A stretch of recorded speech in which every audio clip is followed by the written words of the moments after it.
Votre émission du Parlement congolais est au rendez-vous des activités intéressantes au Sénat comme à l'Assemblée nationale.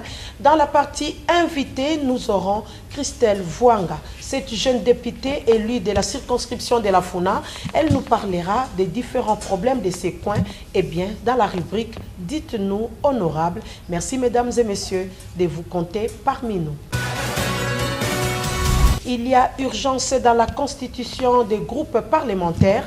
Précision de Janine Mabunda, présidente de l'Assemblée nationale, précisant que 15 groupes ont déjà déposé les listes de leurs membres. Elle l'a dit lors de la plénière de ce lundi 20 mai 2019. Jusqu'ici, 109 députés n'ont pas encore fait les choix de leur groupe. Autre sujet à l'ordre du jour, l'interpellation du député national Lambert Mende Omalanga par la sécurité. L'évaluation du processus de mise en place des groupes parlementaires a connu une évolution satisfaisante et se présente comme suit. 15 groupes parlementaires ont déposé les listes de leurs membres. De ces 15 groupes parlementaires, 10 ont déposé les listes de leurs membres en conformité avec l'alinéa 3 de l'article 54 de notre règlement intérieur.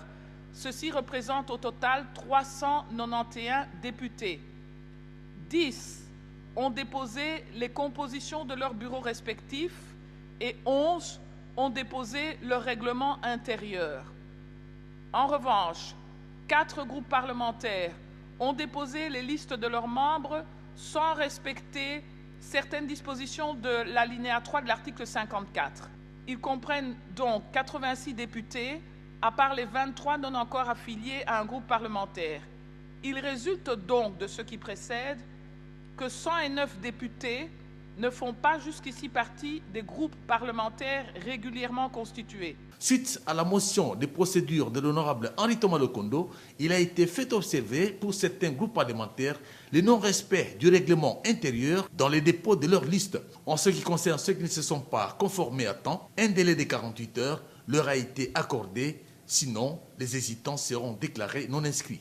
L'Assemblée plénière a pris acte du succès de la démarche du bureau de l'Assemblée nationale sur l'interpellation du député national Lambert Mende Omalanga, objet de l'interpellation ce dimanche par le service de la police nationale congolaise. Selon l'honorable Janine Mabunda Lioko, non seulement cet élu du peuple a été relaxé, mais surtout le VPM sortant de l'intérieur et sécurité a communiqué au speaker de la Chambre du Parlement des mesures conservatoires à l'endroit des auteurs de la violation de l'immunité parlementaire. La loi est dure, mais c'est la loi. 14 députés nationaux frappés d'incompatibilité, soit pour avoir opté de siéger au Sénat ou au gouvernorat, seront bientôt remplacés. Collaboration entre institutions oblige, le bureau de l'Assemblée nationale va saisir la commission électorale nationale indépendante pour recueillir les dossiers de leurs premiers suppléants en vue de la vérification et validation des pouvoirs, a indiqué l'honorable Janine Mabunda Lioko. La semaine a été chaude avec cette information largement publiée sur la toile relative à l'interpellation de l'honorable Lambert Mende Omalanga. Les motifs de cette arrestation aussi, la brutalité autour de cette affaire étaient au centre de la rencontre entre le vice-premier ministre de l'Intérieur et Sécurité et la présidente de la Chambre basse du Parlement. L'information a été largement diffusée sur la toile. L'élu du Sankuru, Lambert Mende Omalanga, a été brutalement interpellé le week-end. La police, étant arrivée chez lui, l'avait finalement amené de force. Cette interpellation, bien que momentanée, s'était opérée sans que le bureau de l'Assemblée nationale ne soit informé officiellement. Ce lundi 20 mai 2019, cette affaire a été de nouveau soulevée à la séance plénière par ses collègues élus du peuple. Juste après, le speaker de la Chambre basse du Parlement a fait venir dans son cabinet le vice-premier ministre ad intérim de l'Intérieur, Basile Olongo, pour avoir sa version des faits. Ce dernier a tout de même condamné la brutalité de ses agents de l'ordre. Le député Lambert Mende jouit de ses immunités. La procédure utilisée par le directeur de renseignement de la police nationale n'était pas bonne. Il est vrai que je suis responsable du ministère de l'Intérieur. La police fait partie du bras séculier de notre ministère. Signalons qu'après cette brève interpellation, le dimanche dernier, le député national Lambert Mende Omalanga a été relâché quelques heures après. Il a d'ailleurs pris part à la séance plénière du jour suivant sa brève arrestation, le lundi 20 mai 2019 à l'hémicycle du Palais du Peuple. Malgré cela, des voix se sont levées pour condamner ces gestes. On peut citer l'Alliance pour la transformation intégrale du Congo ATIC, la NOGEC et autres. Aussi, les regroupements politiques CCU et alliés qui exigent une enquête rapide pour établir les responsabilités et poursuivre l'auteur moral et matériel de cette situation. Elle exige aussi que les résultats de l'enquête soient rendus publics dans les 48 heures. C'était dans une déclaration lue par Dieudonné Nkishi, porte-parole de l'Alliance politique CCU et alliés. Quelques députés de l'opposition ont rencontré la présidente de l'Assemblée nationale pour voir comment rendre efficace les contrôles parlementaires. Les femmes du Sud Kivu de la dynamique 50% femmes ont aussi rencontré le numéro 1 de l'Assemblée nationale pour l'application réelle de la parité. Janine Mabunda avait par la suite reçu une délégation de Né Congo venue plaider pour un de leurs en la personne de Né Mwandansemi il y a peu. Les femmes du Sud Kivu, membres de la dynamique 50% des femmes, ont été au bureau de l'Assemblée nationale pour conférer avec la présidente de cette institution, Janine Mabunda, sur certaines questions touchant à la femme. Ces femmes tiennent surtout à la révision de la loi électorale pour rendre effective le respect de la parité homme-femme tel que prévu dans la Constitution. Pour cette dynamique, la parité devra aussi être effective au niveau du gouvernement. Voilà pourquoi elles exigent des autorités du pays la prise en compte et le respect de la parité lors de la formation du prochain gouvernement qui sera investi par le Parlement, ce conformément à l'article 14 de la Constitution. Une façon d'avoir au niveau du gouvernement autant de femmes que des hommes. Autre besoin exprimé, c'est celui de voir créer un fonds national d'indemnisation et de prise en charge des victimes de violences et agressions sexuelles. Nous, en tant que femmes du Sud Kivu, nous nous sommes donné en fait le devoir de venir féliciter Madame l'honorable la présidente pour son élection, mais aussi pour montrer à toute la communauté congolaise le rôle important de la femme et demander également le respect de la Constitution. Et là, nous parlons de l'article 13, alinéa 4 de la loi électorale, pour demander à ce qu'il y ait quand même des listes qui respectent la représentativité de la femme. Parce que jusque-là, la femme n'arrive pas à être élue comme il se devait, parce qu'il y a blocage. Bien avant, elle a conféré avec la députée nationale Eve Bazaïba. Pour elle, il faudrait renforcer le contrôle de l'action du gouvernement et jouer ses rôles en tant que Parlement, sinon c'est la population qui en pâtit, a-t-elle souligné. Nous sommes des législateurs, nous devons commencer par nous-mêmes à respecter les lois et surtout les contrôles de l'action du gouvernement. Nous sommes en 2019. À travers le monde, on est en train de procéder à l'évaluation de l'an 4 d'atteinte des objectifs de développement durable. Mais le Congo, non, nous sommes encore dans des discussions de positionnement. Les mêmes problèmes du contrôle parlementaire soulevés par les députés nationaux, Chérubin Okende. Nous avons effleuré la perspective de mise en place de commissions permanentes, qui sont des commissions de cadre de travail au sein de l'Assemblée nationale. Et là, je ne me suis pas offusqué de dire que dans mon regroupement politique, il y a cette détermination de pouvoir travailler résolument. Madame la Présidente est aussi ouverte en ce qui concerne le travail effectif de contrôle parlementaire. Et elle compte sur le rôle que devra jouer l'opposition par rapport au contrôle parlementaire, qui devra donner la vivacité, la vitalité de l'existence même de notre institution, l'Assemblée nationale. Avec les députés Né Congo, il était question de trouver une solution plus juste, plus équitable, plus pacifiste sur les dossiers Né Mwandansemi poursuivis par la justice congolaise. Mwandansemi, c'est mon Congo. On peut ne pas être d'accord avec lui, mais comme c'est mon Congo et il a un problème, tous les Congos ne peuvent que le soutenir. Nous avons demandé à la présidente d'examiner la possibilité de nous aider à ce qu'ils recouvrent la liberté, comme le cas des Gédéons au Katanga. La présidente de l'Assemblée nationale, Janine Mabunda, avait déjà pris contact avec le gouvernement. Ont-ils fait entendre? Les résultats s'étaient fait suivre. Némouan Semi se trouve en liberté provisoire. Le respect de la parité dans les groupes parlementaires et autres motifs de la visite du réseau des femmes parlementaires auprès de la présidente de l'Assemblée nationale.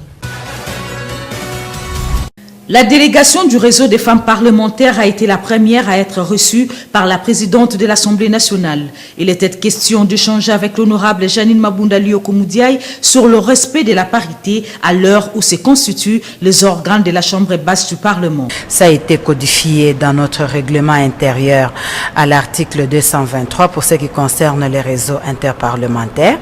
Nous, en tant que femmes, et voir aussi elle en tant qu'à la tête, comment voir aussi la représentation de la femme dans le groupe parlementaire et dans le bureau de commission permanente. Donc ça a été pour nous un échange fructueux.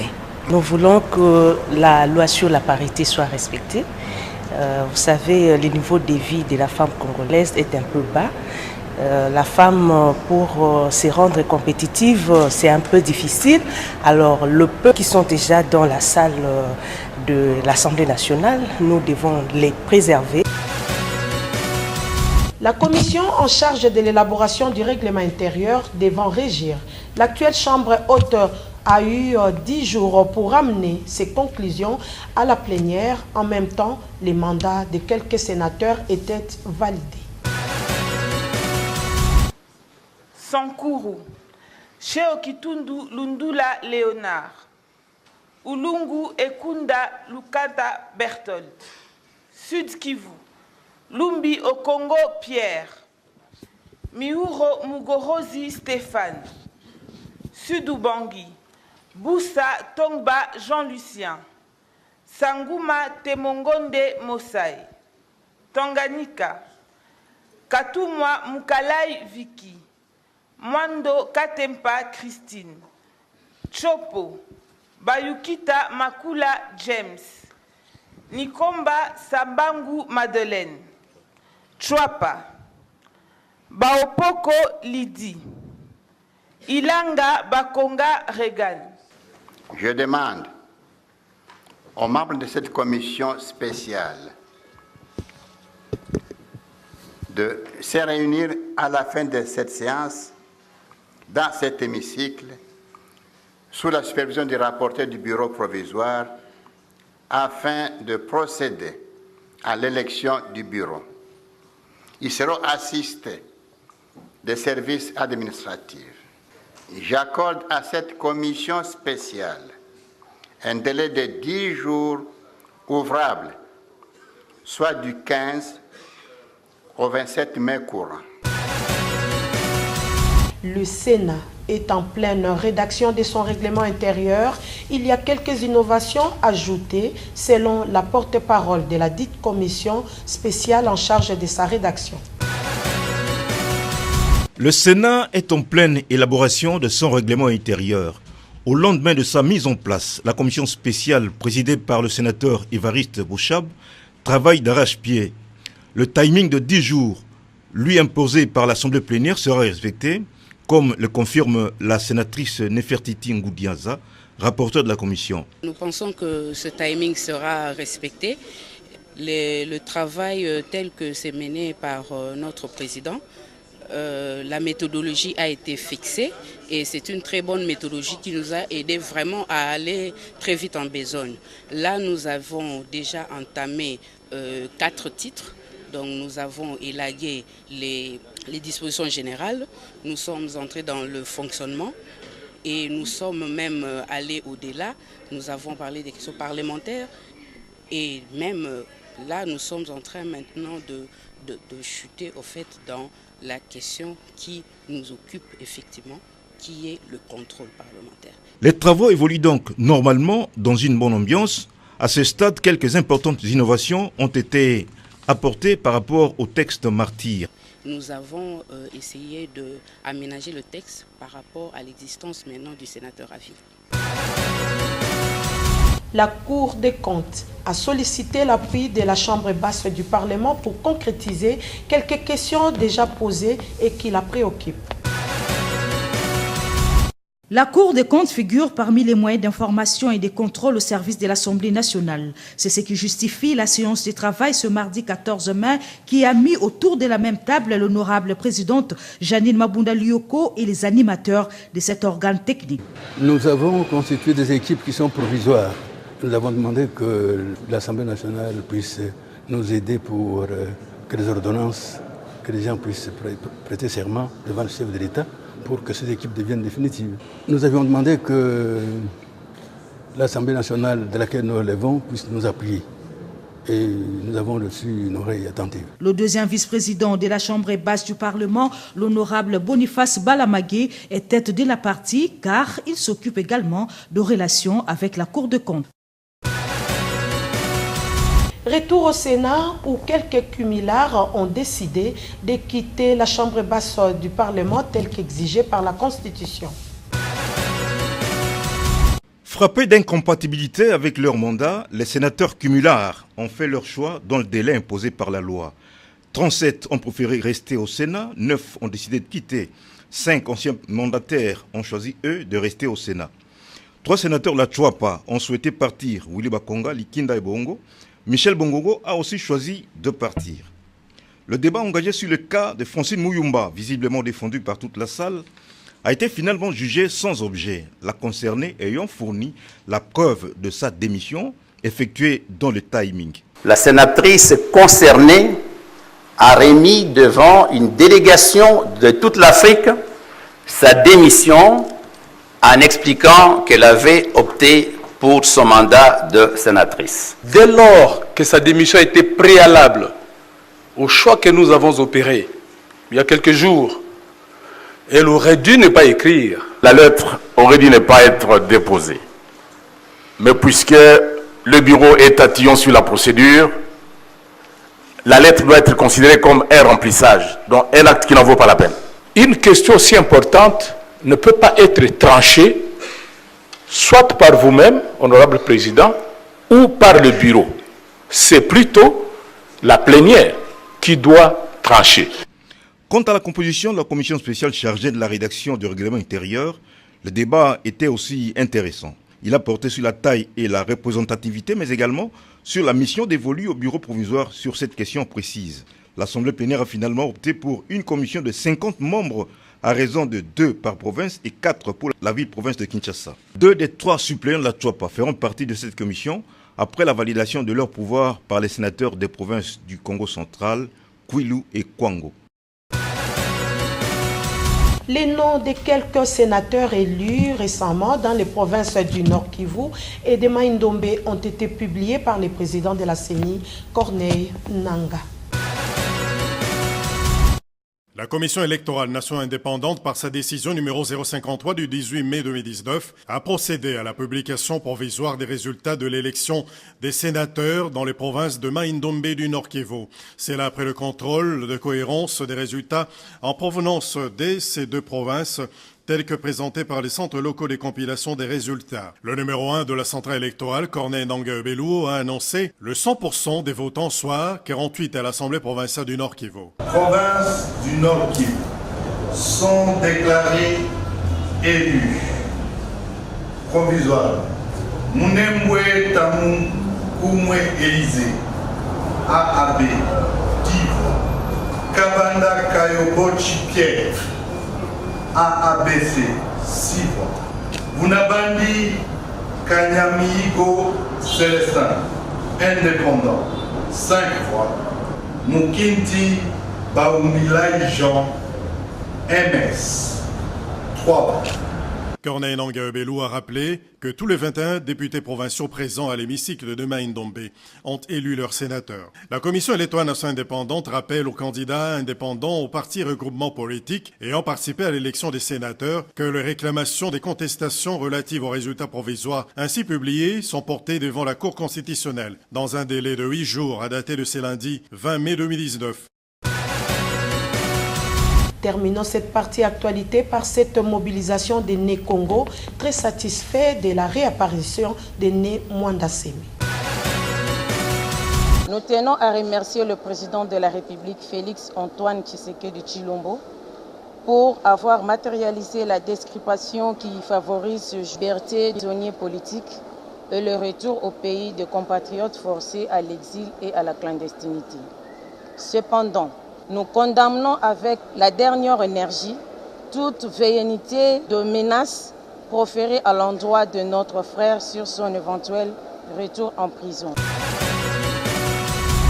À présent, dites-nous, honorable, votre rubrique qui reçoit pour vous un parlementaire de son choix pour nous parler de certaines réalités de sa circonscription électorale.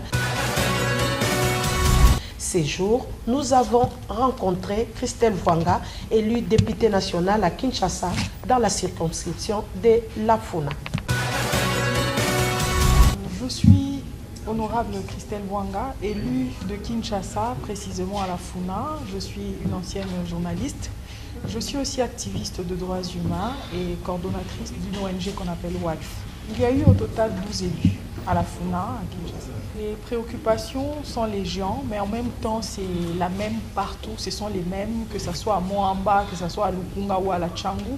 Les réalités quinoises sont les mêmes, mais particulièrement, il y a ces problèmes qui ont trait à la jeunesse. Par exemple, la semaine passée, nous étions à Bandal, où le stade municipal, après 4 ans de travaux, il n'y a aucune avancée. On a juste suspendu le travaux et à l'intérieur, c'est un véritable capharnaüm où tous les bandits des grands chemins, après avoir effectué des actes violents, s'y cachent. C'est la raison pour laquelle les jeunes du coin se sont réunis pour aller voir le bourgmestre et à travers lui atteindre les instances, notamment le ministère du Sport, pour dire que même si les travaux ne peuvent pas continuer maintenant, qu'on puisse ouvrir ce stade.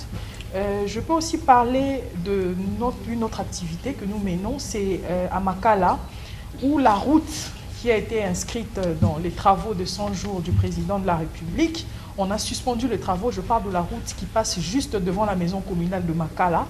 Déjà, pour ceux qui habitent les coins, ils savent quand il pleut, comment ça se passe là-bas. Alors, ils sont en train de se demander pourquoi est-ce qu'on a suspendu le travail alors que c'était une véritable lueur d'espoir. En ce qui concerne la route de Lenguessa, je n'ai cessé de dire pendant la campagne que si on construit cette route, on va donner le sourire à des millions de Congolais. Et par ordre de priorité, honnêtement, je ne comprends pas pourquoi est-ce qu'on doit construire de sauts de moutons sur le boulevard pour résoudre un problème d'embouteillage alors que les habitants de Makala ont seulement besoin d'une route pour aller au travail et pour rentrer. Alors ça aussi, c'est une autre question. Elle est fondamentale et on doit vraiment mettre beaucoup du sérieux pour en parler. Deuxième chose, il y a ce qui se passe sur le rond-point Victoire. C'est ma circonscription. Aujourd'hui, on parle du lac. 2 mètres, 1,5 mètre, on ne sait pas où est l'État. Presque tout le Congolais ou un Congolais sur 2 passe par le rond-point Victoire. Et c'est une honte à observer un lac qui manque plus que de poissons. Donc ça, ce sont des cas que j'ai essayé un peu de relever, mais en gros, les problèmes sont structurels. Ce sont les problèmes liés à la jeunesse, liés à la personne humaine, liés à la population en général. J'ai rencontré beaucoup de personnes et de différentes personnes, des papas, des mamans, de jeunes. En ce qui concerne les jeunes, même aujourd'hui, la seule demande, celle qui revient à chaque fois, c'est le travail. Les jeunes me disent « je cherche du travail, je veux travailler ». C'est la raison pour laquelle, même nous qui sommes de l'opposition, nous essayons un peu de mettre la pression sur la création des emplois parce qu'on a des jeunes qui ont étudié, qui ont des papiers, mais qui ne valent rien, ils veulent travailler. Et si je dois ramasser aussi les personnes vivant avec handicap, je les ai rencontrées, c'est pratiquement aujourd'hui 13% de la population qui est constituée des personnes vivant avec handicap, mais qui ont du mal à être engagées. Alors que ce sont des gens qui ont aussi des licences, qui ont étudié, qui ont de diplômes. Alors, dès qu'il est devant un employeur, quand il remarque son handicap, il n'engage pas. C'est comme ça que pendant la campagne, j'avais initié, je me disais, si jamais je suis élu député, on doit initier une loi qui oblige à toutes les entreprises, les grandes entreprises, à réserver un quota pour les personnes vivant avec handicap. Par exemple, à la SNEL, au moment de la faisabilité, nous arrivons, nous disons, vous avez autant d'engagés, eh bien, donnez-nous ce quota pour faciliter aux personnes vivant avec handicap. À part ça, il y a aussi la femme. La femme, la jeune fille, aujourd'hui celle qui s'adonne à des mauvaises pratiques, celle qui peut-être va aussi à l'école, mais l'éducation ne suit pas. C'est la raison pour laquelle nous suivons, à part le Parlement, nous avons des activités en dehors du Parlement où nous allons rencontrer des jeunes filles pour ensemble cogiter, trouver des moyens. Vous-même, vous l'avez dit lors de votre intervention, 3 femmes, ce n'est pas beaucoup sur 12. Pourquoi pas être comme au Sénégal, 6, pourquoi pas comme au Rwanda, autant de femmes. Beaucoup de femmes aujourd'hui ont encore peur, même quand je parle, ça doit devant la télévision ou au Parlement, beaucoup de femmes se sentent un peu frustrées. Et hier même à la plénière, Madame la Présidente a dit à une autre femme, ne vous laissez pas intimider, venez parler. Ça veut dire qu'en réalité, on comprend que la femme est attachée à encore beaucoup de pesanteurs. Et nous voulons aller remuer, secouer cette femme-là pour qu'elle puisse aussi accéder à des postes de décision. À l'endroit de mes élus, je sais qu'ils me cherchent beaucoup. Ils me disent, on ne vous voit pas, vous ne descendez pas. C'est la raison pour laquelle il y a des vacances parlementaires. Le mois prochain, déjà, ça sera les vacances parlementaires. Je vous promets que je viendrai vous voir pour qu'ensemble, qu'on fasse une mise au point de ce qu'on avait promis et la faisabilité. Comment ça peut se faire? Vous me donnerez vos idées. Moi aussi, on va trouver les justes milieux. Qu'est-ce que je dois aller dire là-bas? Par où devons-nous commencer? Parce que j'ai fait le choix de siéger dans la commission de droits de l'homme, commission d'ailleurs que moi-même j'ai initiée et fait voter au Parlement. Ça sera pour une première fois d'avoir cette commission et je compte énormément sur vous pour que vous puissiez me suggérer quel contenu allons-nous donner à cette commission. Ainsi donc s'achève votre émission La Plénière. Le plaisir a été pour nous de vous compter une fois de plus parmi nous. À très bientôt.